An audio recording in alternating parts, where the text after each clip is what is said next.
আবার কতগুলো গাছ নিয়ে এসছে। হে ভগবান, আমি যে কি করি, আবার পয়সা নষ্ট। ওর গায়ে লাগে না, এইভাবে ভাবে পয়সাগুলোকে নষ্ট করি, বারণ করলেও শুনে না। কি যে করি আমি, পাগল হওয়া জোগাড় আমার এই গাছ কিনে কিনে। না না না না, কোনো পয়সা নষ্ট হয়নি, তুমি বললেই তো আর হবে না। আর এটা পুকুর ধারে হয়েছিল, কোথায় সাইকেলে চাপা মেরে দেবে, কোথায় বাইকে চাপা মেরে দেবে, রাস্তা মরে যাবে, তাই আমি তুলে এনেছি। কি অন্যায়টা করেছি হ্যাঁ বলো? তোর এই সমাজ সেবার জব করে না আমার মনে হয় আমি উদ্বাস্তু হয়ে সর্বহারা হয়ে রাস্তা রাস্তায় ঘুরি। ও এমন কি এনেছি তোমার যেন মনে হচ্ছে আমি ভূত পেট তাড়াতে একটা নিম গাছ তুলে এনেছি, আজ তো ছোট তো একটা অ্যালোভেরাই এনেছি নাকি? আমার তো মনে হয় একা সরকার তোর উপরই দায়িত্ব দিয়েছে যে সব জায়গা থেকে পুকুর খাল বিল ডোবা নালা কারুর বাড়ির থেকে গাছ তুলে এনে পরিবেশ ঠিক করা। তা তো নয়, এইসব করে আমার জান খাচ্ছিস, ঘর নোংরা করে। আরে দূর দাদা, আমি তো শুধু অ্যালোভেরাই এনেছি, বাস্তবে তো অনুযায়ী জানো এর কত গুণ আছে। এই অ্যালোভেরা জেল দিয়ে মুখে মাখলে কোনো ফুসকুড়ি টুসকুড়ি সব চলে যায়। আর জেল দিয়ে জুসও খাওয়া যায়, এটা একটা ওষুধের কাজ করে। উফ, সব সময় খালি কিচকিচ কিচকিচ করতেই থাকবে, শুধু তো একটা গাছই এনেছি নাকি অ্যালোভেরা।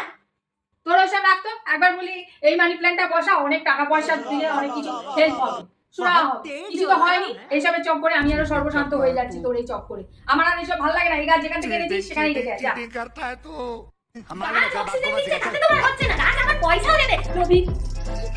ভাই আমার গাছও লাগবে না, পয়সাও লাগবে না, যেখান থেকে এনেছিস সেখানে রেখে যা। বড় বড় ডাক্তাররা বলেছে বাড়িতে গাছ রাখলে মেন্টাল হেলথ ঠিক থাকে। দেখো আর শোনো, এটা ইনডোর প্ল্যান্টই হোক আর আউটডোর প্ল্যান্টই হোক, তোমাকেই দেখি গাছ পছন্দ করো না। দেখো না সারাদিন ইউটিউবে কি দেখো? ইউটিউবে দেখবে গাছ রাখা কত ভালো।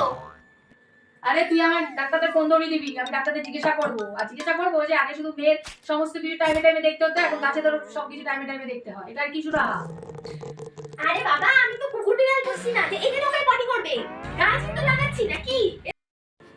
আরে কুকুর বিড়াল পুষলে তো তাও বুঝতে পারি কখন টয়লেট করবে কখন পটি করবে, এগুলো বুঝে যায়। গাছে তো বুঝতেও পারি না, কোনটা জল খাবে, কখন দেবো, কি করবো, কখন পটি করবে, কি করবে, কিছু বুঝতে পারি না তো। কতটা জল খাবে, কুকুর বিড়ালের কোনো মাপ আছে? হ্যাঁ বুঝলাম, কিন্তু বাড়িতে গাছ থাকলে ঝগড়া অশান্তি কম হয়, শান্তি থাকে বাড়িতে, এটা বোঝো।